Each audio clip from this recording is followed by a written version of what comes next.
Alright, for today's best of 2022 list, we are going to the best Metroidvanias as we get to some of the many subgenres of games. Which one proved to be my favorite of the, well, quite unusual assortment we had this year.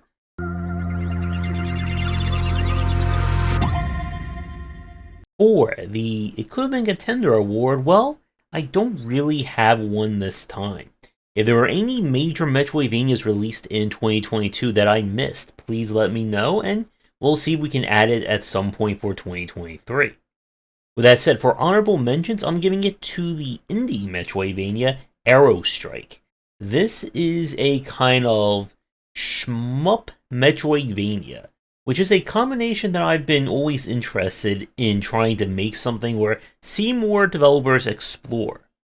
And this one certainly hits its points really well, as you'll fly through various rooms looking for upgrades, getting to lots and lots of dogfights with various enemy ships, and it was overall a very solid game that if we ever have the time to get back to, I'd like to give it a full run and just see where it all leads to.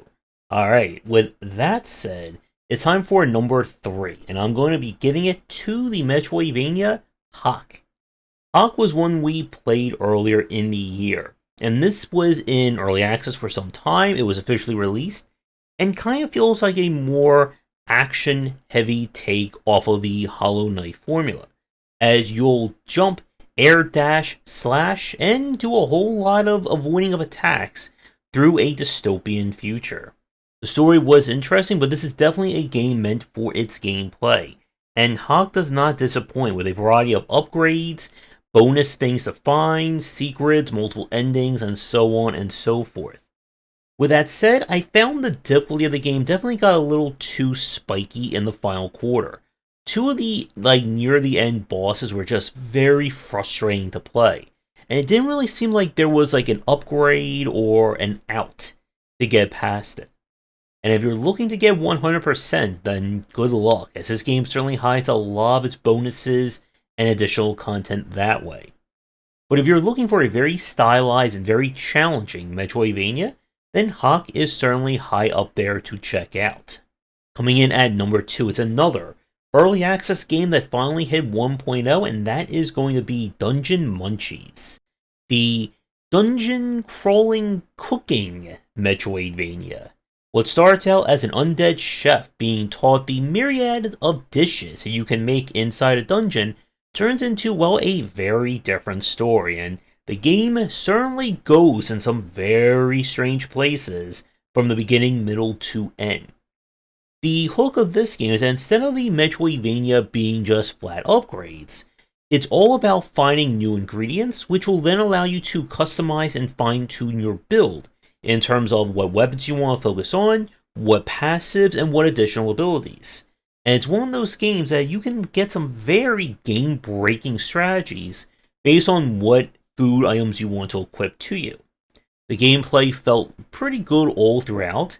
It doesn't have a lot of room for non-linearity. It's one of the few Metroidvanias to make a list that is not designed around a quasi-open world. You're going from point 1 to the end point in that order. There really is no reason to go backwards or backtrack unless you're trying to collect all the ingredients. But otherwise, this is a very entertaining game. The reason why it doesn't get to number 1 is I felt some of the UX could have used some better work. There are some nasty bugs left in that made the final fight extra difficult, and the game made that very annoying mistake of locking some very useful quality of life features until literally the final quarter of the game. We were looking for a somewhat heartwarming, somewhat disturbing Metroidvania that doesn't play like anything else, then I highly recommend Dungeon Munchies. And with that said, for number 1 of Best Metroidvania of 2022, I am going to give it to Haku the Robot. This was a game that went through its Kickstarter to being released, and of kind of the ones that I played this year, it definitely, I guess, leans the most into the sort of Hollow Knight style of combat and platforming, with you using or having your own eternal health regen. So you play as the adorable robot Haku, who is, well, stuck in a post-apocalyptic dystopic world where an evil virus is corrupting machines and humanity is long dead.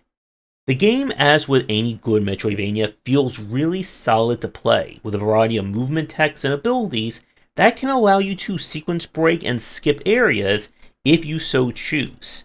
The game has received several major updates since it was released. We haven't had a chance to play the new hardcore mode, which even has more story to it.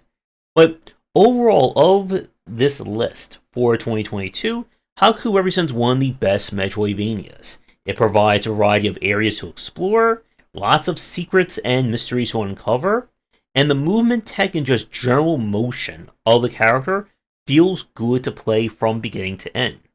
While it may not go above and beyond in terms of redefining a Metroidvania, this is still an all-around solid entry in the genre.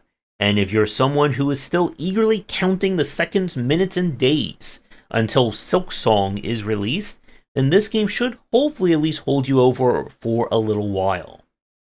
With that said, that is going to do it for the best of Metroidvania list. We got several more subgenres left to get to, and we'll be doing that over the next few days. Let me know what you think in the comments down below, especially your favorite Metroidvanias. Do the liking, subscribing, and commenting. Check out the Discord and Patreon, and come back for daily discussions on game design here, and on game wisdom, where we examine the art and science of games.